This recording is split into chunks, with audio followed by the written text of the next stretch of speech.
ঈশ্বরের তৈরি করা একটি সুন্দর বাগানে প্রথম পুরুষ আদম এবং নারী হবা বসবাস করত। কিন্তু শয়তান ছল চাতুরির মাধ্যমে সাপ সেজে আদম এবং হবাকে প্রলুব্ধ করল।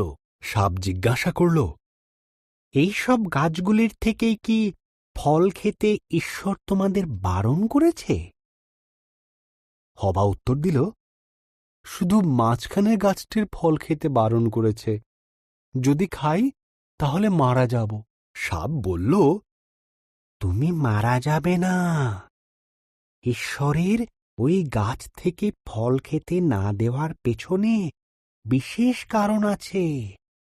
যদি তুমি খাও তবে তাঁর মতন হয়ে যাবে।